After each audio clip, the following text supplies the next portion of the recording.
Peter Credlin, live on Sky News Australia. Good evening, welcome to the show. Great to have your company. It's been a pretty hectic week in the Parliament. Frantic question time today. I've got a lot to bring you. Here's what's coming up tonight on the show. Labor desperately on the ropes there. New low today. One minister claiming Peter Dutton was, quote, protecting pedophiles. Now, this is desperate stuff, but disgusting too when you consider Dutton's record as a former police detective. I'll have more to say on that in just a moment.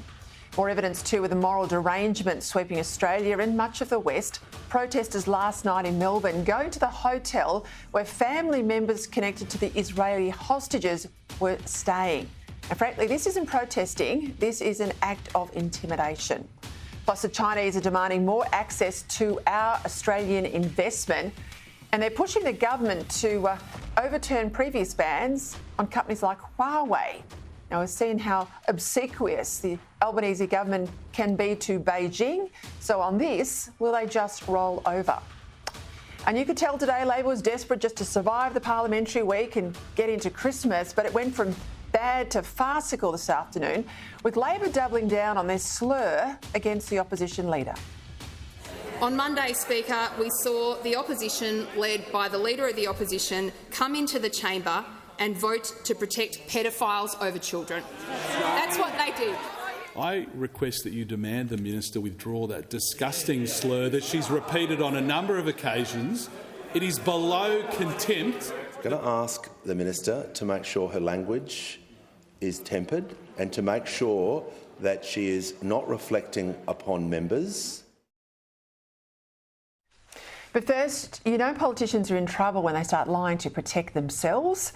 And you know they're in big trouble when they give up lying about themselves because they know they're not going to be believed anymore and instead start lying about their opponents. First, the Albanese government started lying to you about its response to the release of 141 plus foreign criminals into the community. And now, in a grubby attempt to deflect community outrage, the government is resorting to despicable lies about Peter Dutton. Yesterday, and again this morning, the government claimed that the opposition leader was somehow a protector of pedophiles. Now, this is a disgusting claim to make because it's shameless and it's an unforgivable lie. But that didn't stop Claire O'Neill, the incompetent Home Affairs Minister, in the Parliament yesterday. We saw on Monday, the opposition, led by the Leader of the Opposition, come into the Parliament and vote to protect pedophiles over children. That's what they did. Voted to protect pedophiles over children. And that slur was then repeated this morning by the Aged Care Minister, Arnica Wells. The Home Affairs Minister has accused Peter Dutton of being a protector of pedophiles. Do you agree with that? Yes. Obviously, this is the latest tactic from an increasingly rattled, indeed almost unhinged government, and it must have had the blessing of the Prime Minister and his office, a PM who's been shell-shocked and clueless himself ever since his voice was so roundly rejected. And I say that because when ministers repeat lines, there's a strategy. The government says that the child rapist, known only as NZYQ, who triggered the whole High Court case decision that gave the government the excuse it needed to release all these foreign criminals, the government says he's only in the country because Peter Dutton gave him a visa. Now, that's completely false. He's only in the country because Labor softened borders, and by dismantling the Howard-era protections, Labor, not Peter Dutton, let in 50,000 illegal boat people, of whom NZYQ was just one. Now, under Labor, by 2013, when the coalition was elected, there were some 30,000 illegal boat people still in Australia. So the incoming government issued them with temporary protection visas. Note that term, temporary protection visas, because the coalition wanted all the illegal arrivals by boat out of the country as soon as possible. Labor's attempt to suggest that as a Home Affairs Minister, Dutton somehow singled out the pedophile NZYQ for special protection is nothing but a brazen lie. And it's a sign of just how desperate the government has become. In fact, under Dutton, NZYQ applied for a permanent protection visa, and he was rightly refused on character grounds. Here is Peter Dutton on this very point on Sydney Radio this morning.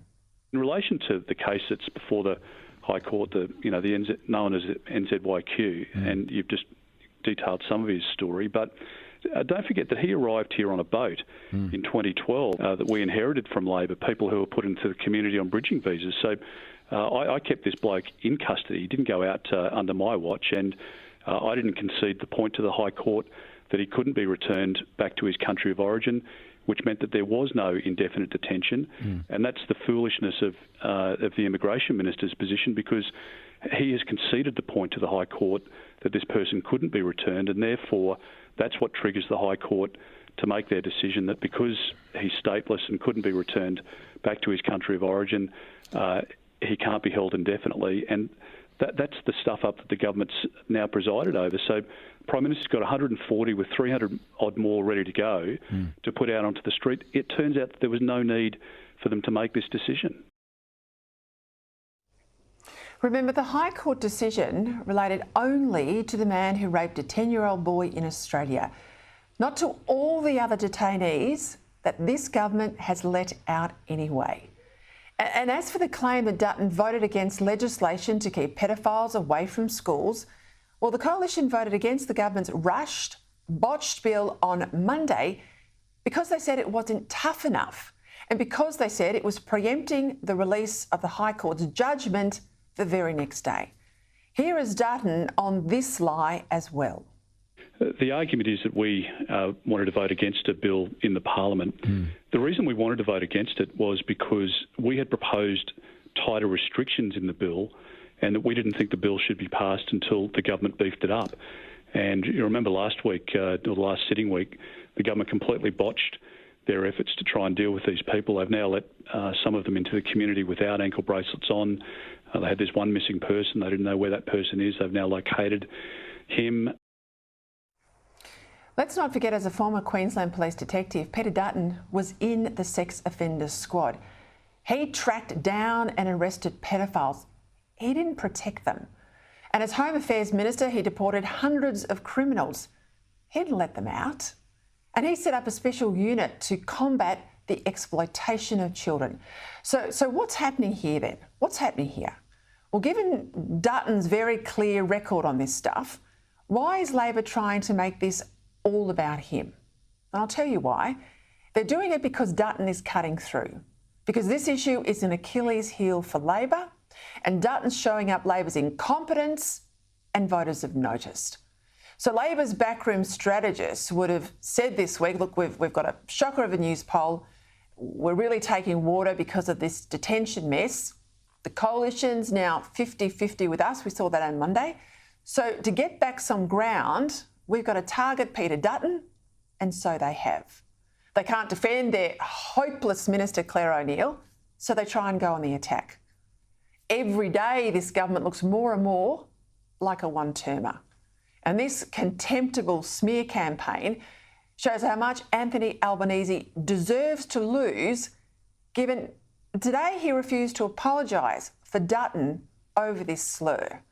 And by letting it run, he's all but authorised this low-rent hit job that's not even worthy of state politics, not even worthy of university politics, let alone our national parliament.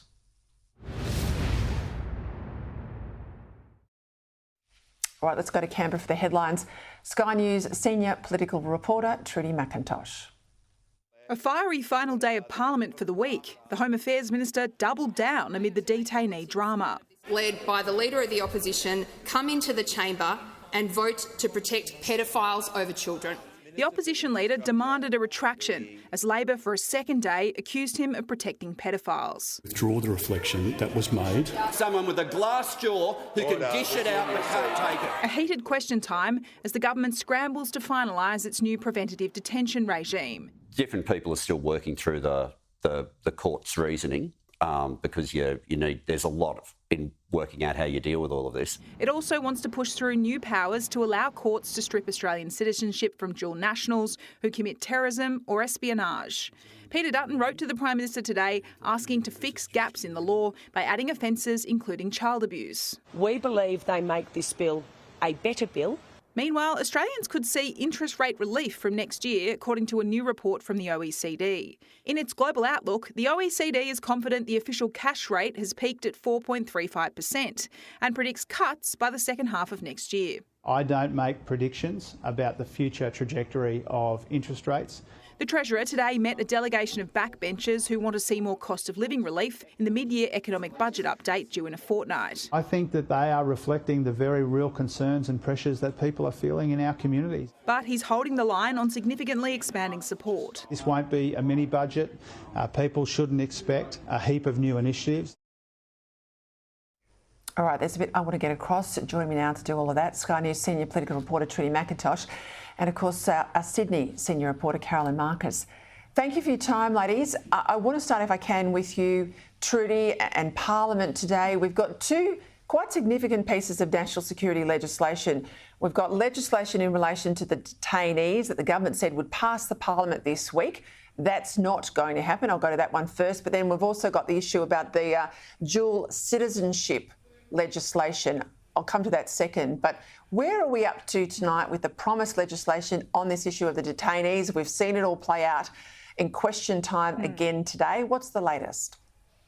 Well, we're no closer to actually seeing that legislation for ourselves. We've talked a lot about this preventative detention regime. The government's still scrambling to make sure it's watertight. So the first we're likely to see of that will be at the earliest Monday when the Senate returns. The way this weird process is going to work in the final sitting week of the year, because the House isn't due to come back now until next Thursday, they're likely to tack on this change to another piece of legislation in the Senate, Peter, have the fight and the argy-bargy about amendments on that.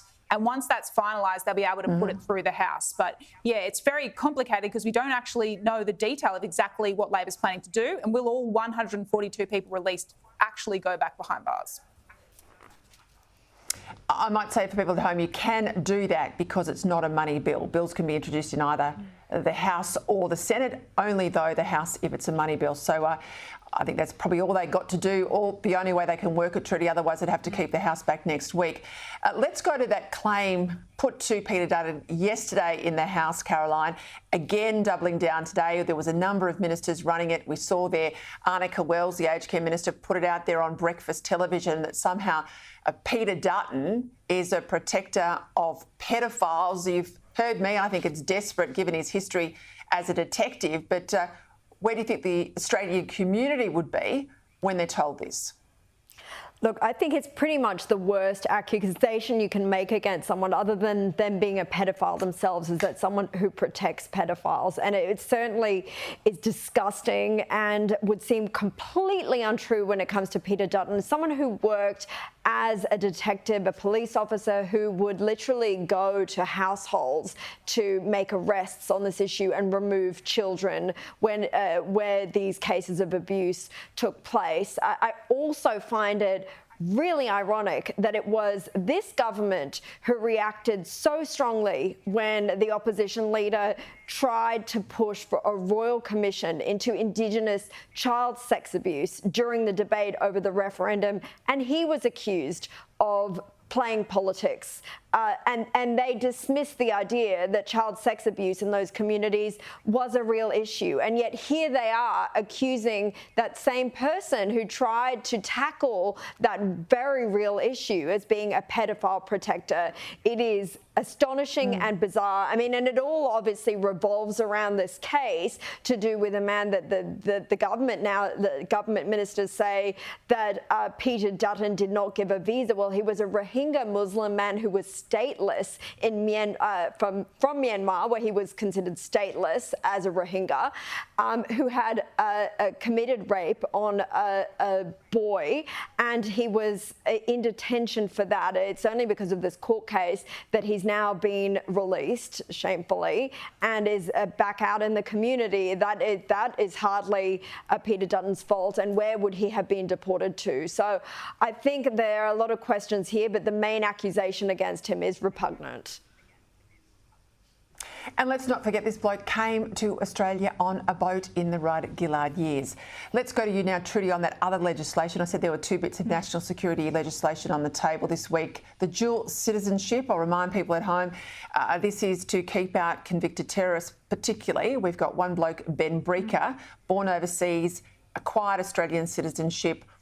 He had the Australian citizenship taken off him. The court overturned this earlier legislation. He applied, got his Australian citizenship back. This bill's designed to close out this loophole, Trudy. We were promised we'd have this pass the parliament again before Christmas. How's that one going? Well, they didn't have the numbers to try and move any sort of hours motion, I'm told, this afternoon. So this gets kicked into Monday as well. But this is the letter that Peter Dutton wrote to the Prime Minister today. They're proposing what they call a simple fix, the coalition, to the legislation. They say if Labor agrees to this, they were happy to pass it tonight, but they heard no word back. And so this is kicked on into next week. And what he's trying to do here, Peter, is expand the remit of what this would apply to. The government has added espionage and foreign interference as two other ways you could have your citizenship stripped. Peter Dutton's added another 10 here, saying things like child sex offences, for example. If someone's found guilty of that and is a dual citizen, there should be a power to strip the citizenship. We don't know at this stage. My source tells me that Mr Dutton doesn't have an answer back yet from Labor as to whether they're willing to agree to this. So all eyes on Monday to see if there's any resolution over the weekend. It's a mess. Let's go to that huge headline-grabbing trial, if we can, Caroline. Bruce Lerman's defamation case, of course, against Network 10 and the journalist Lisa Wilkinson continued again today. Brittany Higgins was questioned today by Lerman's lawyers. Take us through the latest. Well, it was a really tense day on the stand for Brittany Higgins, who was forced to admit under a grilling by Bruce Lerman's barrister that she had lied or been inconsistent about various details of her allegations. Perhaps the most significant, Peter, were the admissions she'd made about a photograph of a bruise on her leg that she's previously claimed had been caused during the alleged assault. Now, under questioning, she now says it's possible that the bruise may have been caused when she tripped up some stairs earlier in the night in question. She also made other corrections on the stand too. She said that she'd been wrong in claiming to have had a 3-hour panic attack, that she'd been wrong when she said she woke up with her dress scrunched up around her waist when a security guard said that she'd been found completely naked. Now, Mr Lerman's barrister Steve Wybrow SC has told the court that a book deal that Ms Higgins had negotiated through Ms Wilkinson's husband, Peter Fitzsimons, gave Ms Higgins, quote, 216,000 reasons to not want to tell the truth. Now, that's the amount that she would be paid in dollars if that book is published. Ms Higgins reacted furiously to that claim in court. She said she doesn't care about the money and she vowed to donate it to charity if that book is ever published. Now, Mr Lerman has also been forced to admit a number of lies and inconsistencies when he was on the stand earlier in the trial, but he has always denied the allegations and the trial continues. I do still think it's extraordinary that there's not been a proper investigation to the $3 million payment. We think it's about $3 million. We don't know the exact number to Brittany Higgins, but we'll see what happens with that over time. Trudy, legislation today, Labor's Murray Darling Basin Plan passed the parliament. A lot of pretty cranky farmers around the countries. There are warnings the bill will put upward pressure on grocery prices given the basin area, particularly in New South Wales, grows so much of our fruit and veggies. What can you tell us?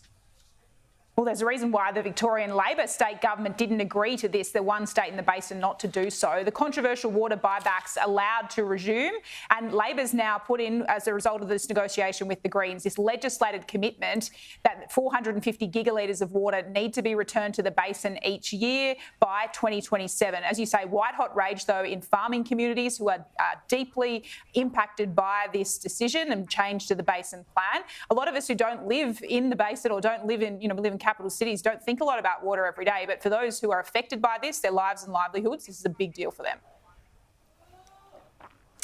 You've had a cracker of a week, Trudy. As always, when Parliament's on, you get us right across all the detail. Thank you as always, and great to have your company, Caroline. Thank you both. All right, let's go to another big issue in Victoria overnight. There was, as I mentioned last night, a sense that where Jews prosper, a country is safe. It's a sign of a healthy culture. Where that doesn't happen, there's an argument we're in decline. So it's the cultural canary in the coal mine. And the incident I'm talking about last night was where about 20 anti-Israel protesters invaded a Melbourne hotel designed to intimidate 5 family members of Israeli victims and hostages of Hamas who were staying there. Have a look.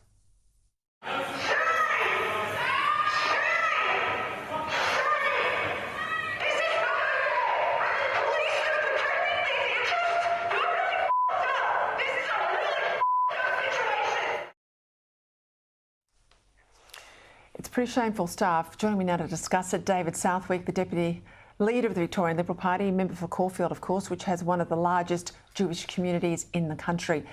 David, thank you for your time. I know this is difficult. I'll say again, they were family members of bereaved Israelis, all those that are still being kept hostage. They were staying there. The protesters threw baby dolls covered in fake blood on the hotel floor. I understand they are evacuated. The police were obviously involved. Yes, I'm absolutely sure they are affected by this, but I suspect the broader Melbourne Jewish community is also affected by this. How has the community reacted today? Yeah, hi Peter, and I apologise. I'm in Parliament at the moment if you're hearing the bells for the upper house, but look, the whole community, the whole Jewish community is really hurting right now. We've just come off a few weeks ago where we had the horrible incident in Caulfield on the Sabbath where the Jewish community was targeted by these anti-Israel protesters.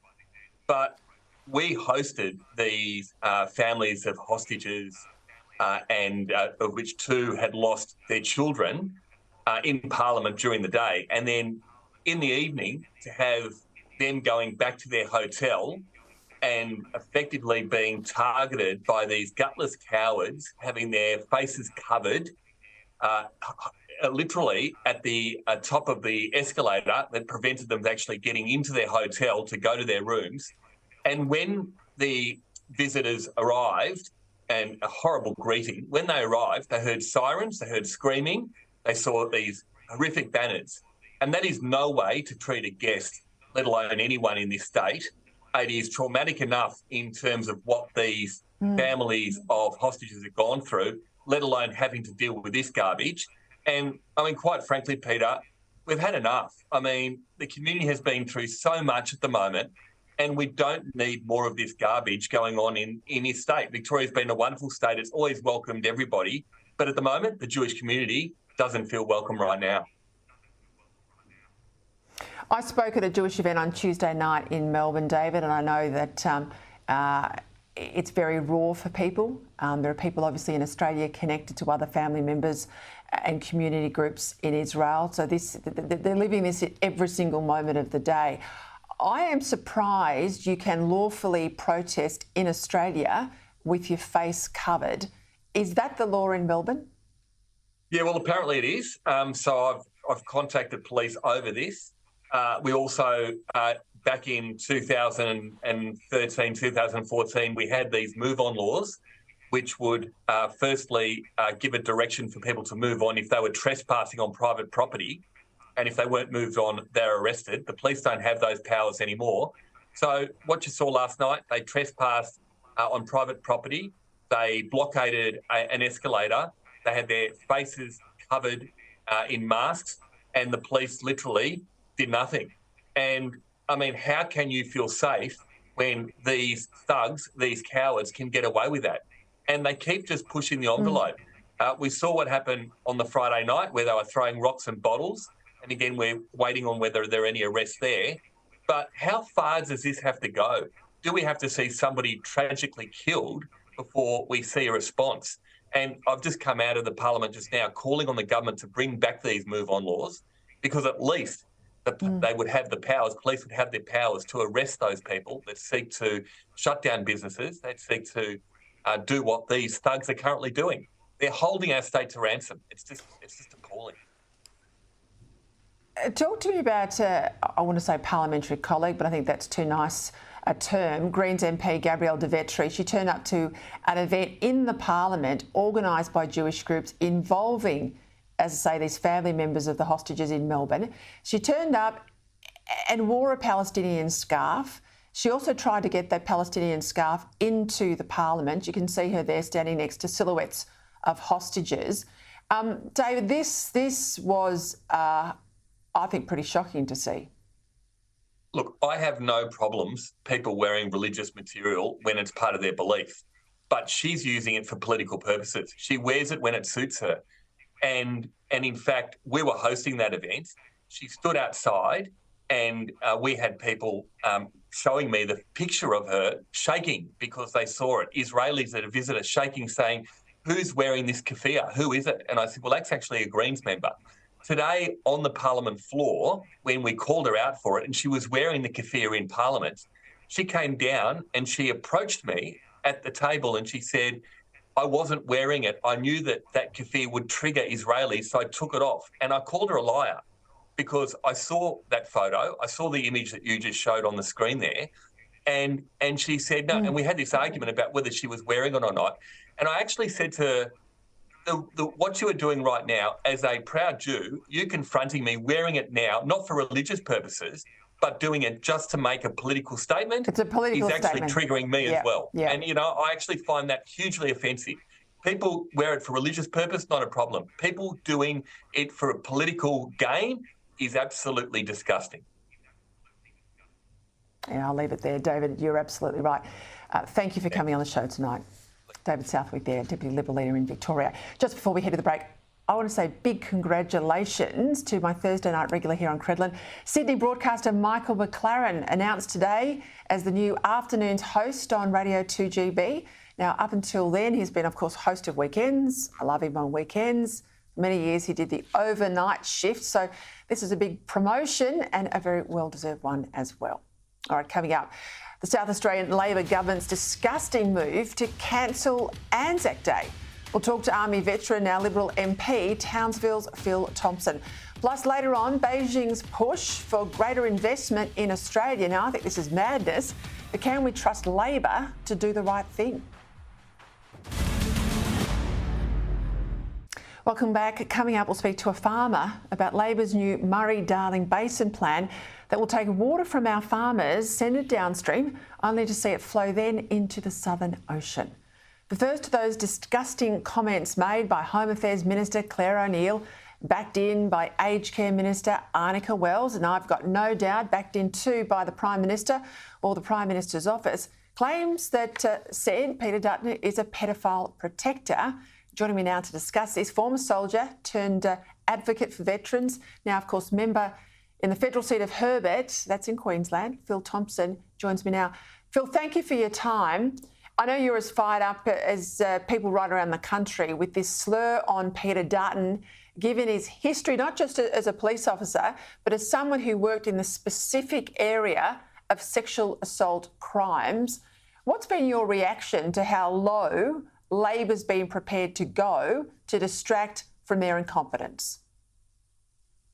Well, I was quite angry, and I reached out to Peter straight away and wanted to check in with him and see how he's going and how his family are taking this, because this is a disgraceful slur.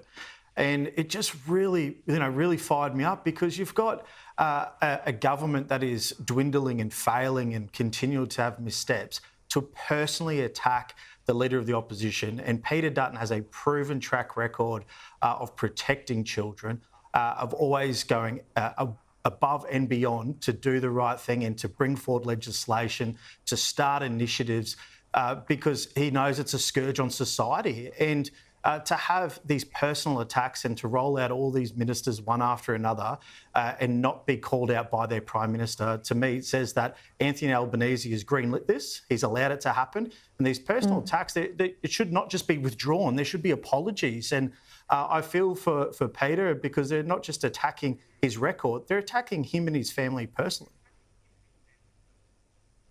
And they're attacking every other police officer. It'd be like saying someone like you that's worn our nation's uniform, because you're a former soldier, you're just a war criminal. I mean, this goes to the heart of your integrity. There were calls today for apologies from ministers. That didn't happen. There were calls from the Prime Minister to counsel his MPs or distance himself from these claims. That didn't happen, which tells me very much it's coming out of him and his office. But But, you know, you've got a big electorate there in Herbert. Do you reckon they're buying this?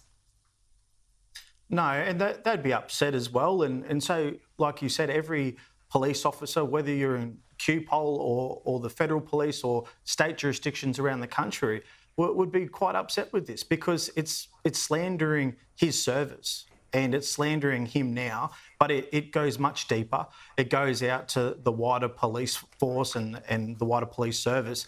And I think that the Prime Minister really should have stood up and showed leadership. The amount of disgusting comments that were made inside the chamber that probably weren't picked up on the microphone, if you wouldn't tolerate this. And to hear the Prime Minister say before the election, this is a kinder, gentler parliament, we're going to do things different, we're not going to attack people, and then kind of double down and go, well, if we can land a glove on Peter Dutton, we will, I think shameful. And they all should not just apologise. I think the Minister for Immigration, I think the Minister for Home Affairs, I think Annika and Matt Thistlethwaite should not just reflect, I think they should be stood down because you can't get away with this kind of language. Words matter. Let's go to that shocking decision by the South Australian Labor government because they have just legislated to delete Anzac Day from the Official Holidays Act. This is a 1910 piece of legislation. I just think this is extraordinary. I thought someone must have had it wrong, but they don't. Tell us how veterans will react to this. I'm not just offended by it. I'm pretty upset, and I think it's disgraceful. This nation was built on hard-fought battles that our brave men and women have fought in, and the freedoms we enjoy is because of that. And to have a state government show no regard, disregard, and remove it out of their Holidays Act and their official documentation, their legislation, I think it's disgraceful. And I know that the opposition, the Liberal Party there, put up an amendment to keep Anzac Day there, and they voted it down. When I first saw it, I thought surely no one would do that. We wouldn't see this in Australia, but that's what we've seen. And I think that veterans rightly around the country will be quite upset and quite disappointed in the state Labor decision in South Australia. In South Australia, it's like January 26. I mean, 30 years ago, no one would have thought there'd be an attack on Australia Day. That's now being sold as a day of shame. I know lots of Australians, particularly after the Voice result, will have a bit of a pushback against it next year. But do we know the argument they're putting up? Because the calendar says, Easter Sunday, Good Friday, but they get to April 25, and that's all they call it, April 25. Why the decision? Why are they dropping the term Anzac Day? Do we know? I got a really wishy-washy kind of answer when I kind of explored a little bit, and they said, "Oh, well, the day may change, but the date won't." I'm not really buying that. It's the same when you look at whether it's Australia Day, whether it's Christmas Day, Anzac Day, big days for this nation, and we shouldn't be pushing them to the side and really downplaying what it is. We should be honouring our fallen and paying homage to that, but also being proud of our nation for Australia Day. And I, like hopefully many Australians, will celebrate Christmas Day with our families. So I think that the wishy-washy language that we've got from the state government is not really good enough. And to really go a backwards, backflip on this, I'd hope that they'd like to change this legislation because it's not in the values that I hold and what many other Australians hold. No.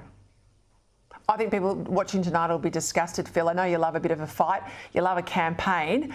Given the number of veterans around Australia and families of veterans, I think this is one where you could start up a petition and really take the fight up to the Premier and the government. I will, and you're right. I do like a bit of a fight, and I'll always fight for the veterans and my people and the nation. And I think that the Premier should really reflect on this and make the changes that I think majority of the country would want. All right, go for it, mate. Come back on next week and tell us how we can sign up to your petition, and we'll get it going. Thanks for your time, Phil Thompson. Coming up, the states are demanding more money from the Commonwealth. Goodness me, poor old taxpayers. As Labor also mulls changing those stage 3 tax cuts in the middle of a cost of living crisis. Welcome back. Chris Bowen, the Energy Minister, is now saying that climate change threatens our power grid stability. At the very same time, of course, he's the bloke shutting down our baseload power supply.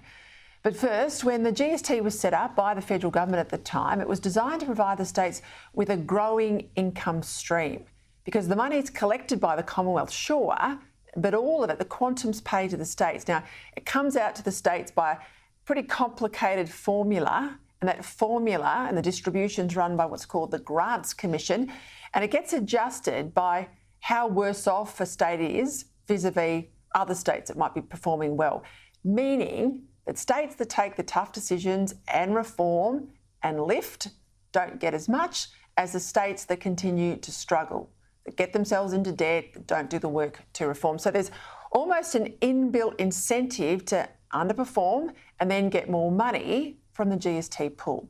Well, today we learn the states are planning to go to war with the Commonwealth for even more funding beyond that.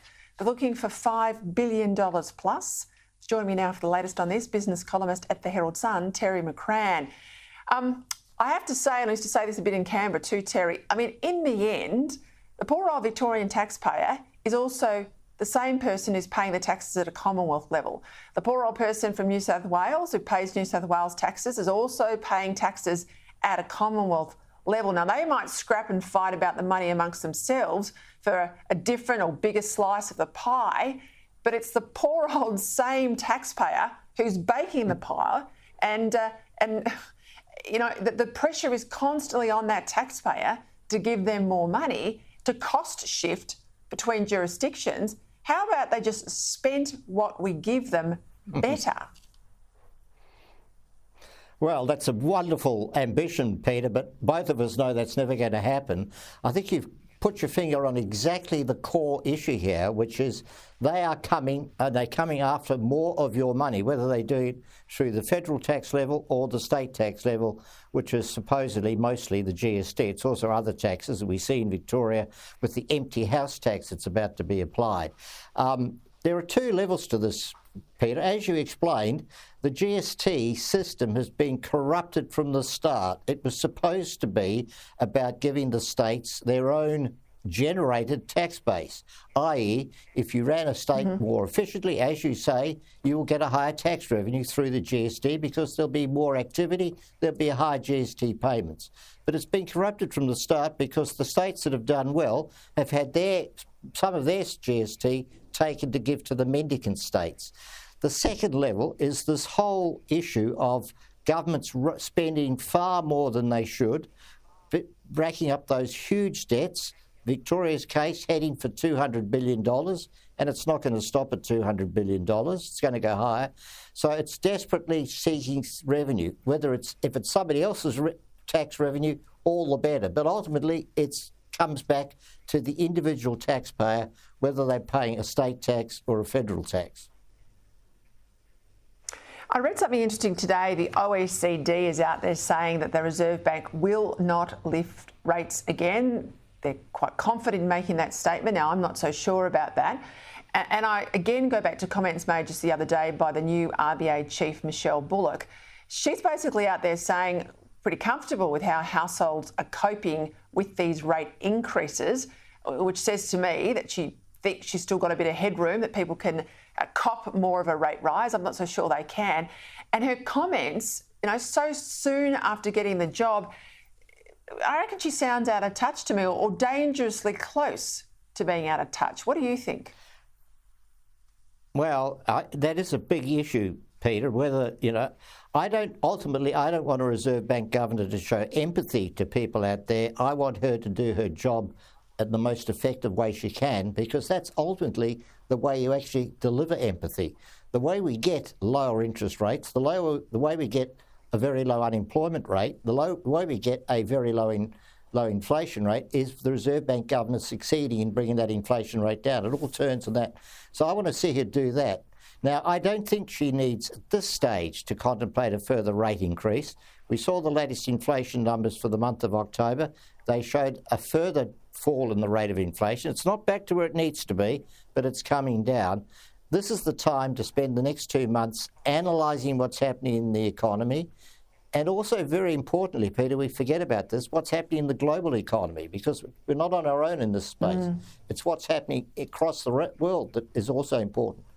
Come back in February, at the end of January, when we've seen the December quarter inflation numbers, we've got a sense of what's happening in the economy, and that's the time to make a decision about another rate change.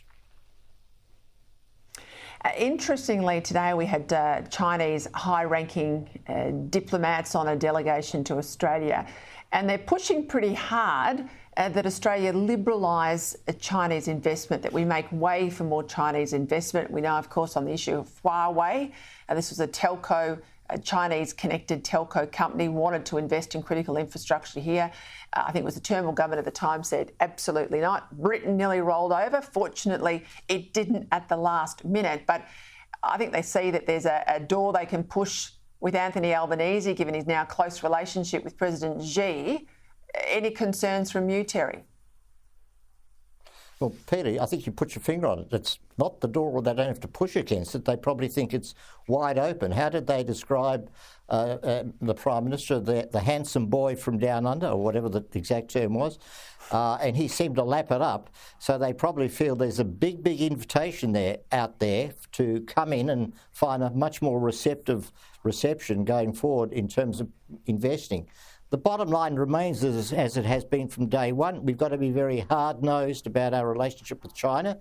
Yes, it's our most important trading partner. Yes, it's the mainstay of our economy, and particularly the government's budget, pouring tens of billions of dollars of tax revenues into the budget, all those resources we sell to China. But at the end of the day, China is not our friend. China is not the US. China is not the UK. Decisions have to be taken in the national interest to protect the national interest. Yes, some investment from China is fine, but we don't want to have repeats of the sort of messes we've created in the past in some areas. Terry McCrann, sensible as always. See you soon. Coming up, new figures show that 60% of public servants are now working from home. While the Victorian Premier Jacinta Allen admits to smoking dope, she refuses to answer questions on her plan for a second meth and heroin injecting room in Melbourne's CBD. Welcome back. Lots to get through. Let's bring in my panel now, if I can. Former President, Victorian Liberal Party, of course, Sky News contributor, long-time Sky News contributor, Michael Kroger, and former Liberal MP, Nicole Flint. Nick, I'm going to start with you, if I can. The Murray Darling Basin Plan, including buybacks, passed the Parliament, support, of course, of the Greens, and the disgraced former Victorian Liberal David Van, plebiscite, she'll take anyone's vote. Give us a sense, you're on the land yourself. White-hot anger, I'm told, by farmers higher up in the basin. How do you see it? Well, yes, Peter, but also in South Australia.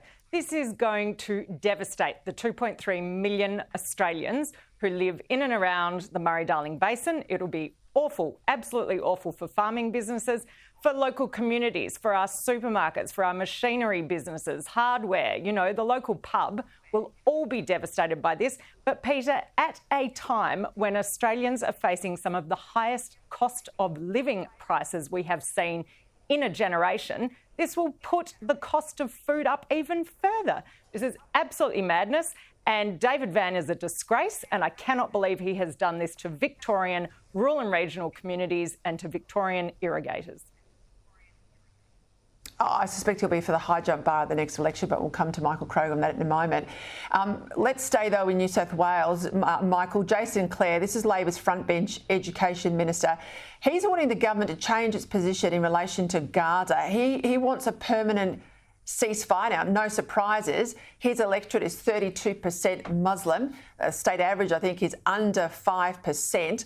The Greens themselves are mounting pro-Palestinian, let's call it what it is, Jewish hate protests at a whole lot of community events. We saw what happened in Melbourne last night. Surely it's about time that the two major parties, Labor and Liberal, vow to put the Greens last, vow to go after the Greens so that they are thrown out of the Parliament across the country. Peter, I couldn't agree more. We are living in a very sick society at the minute, and we're seeing not just anti-Semitic rallies, Peter, let's call it what it is. We are seeing an undercurrent of neo-Nazism at some of these rallies, gas the Jews in particular. I don't think I've ever seen anything worse in my life in terms of a demonstration than that.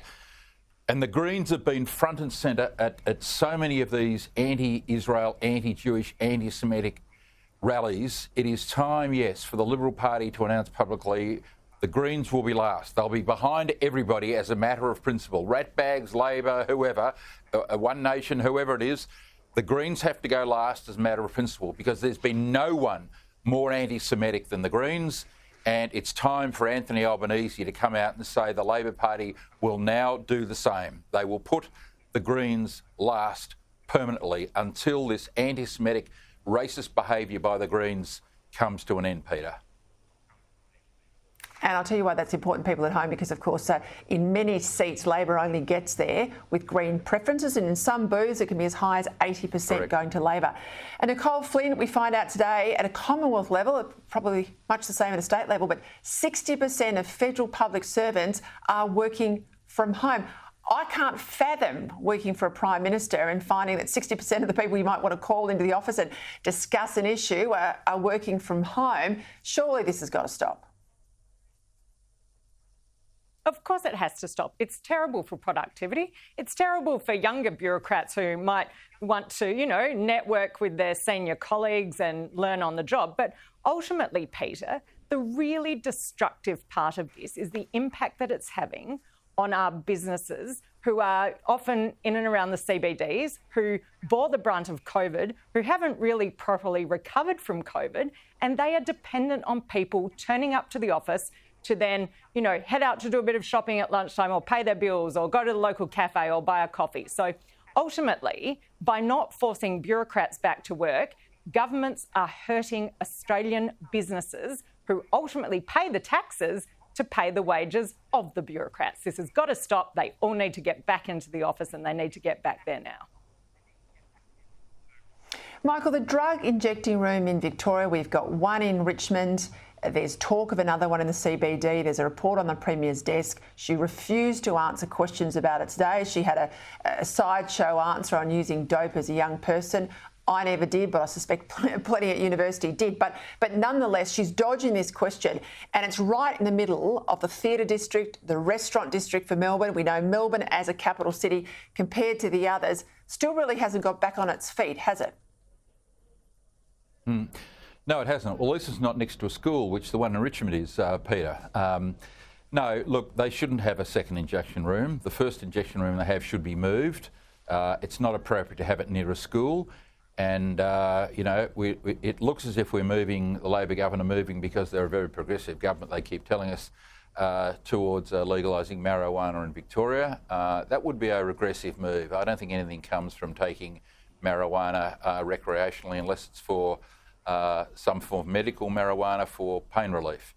But no, this government out of control. It's about time this government concentrated on important things like stopping demonstrations against victims of the slaughter by Hamas of innocent Jews in hotels. Victoria is an absolute financial and cultural basket case under this government, and I think it's only getting worse. I didn't get to this, Nicole, but we've spent $100,000, if you can believe it, teaching public servants how to do an acknowledgement to country. That's on top of all the money we spend paying Aboriginal people to do welcomes to country. But there you go. Have a good weekend, you two. I'll see you soon. Nicole Flint there and Michael Kroger. Well, that's it for me. Back tomorrow night at 6, then into next week, right into Christmas. Here's Andrew Bolt.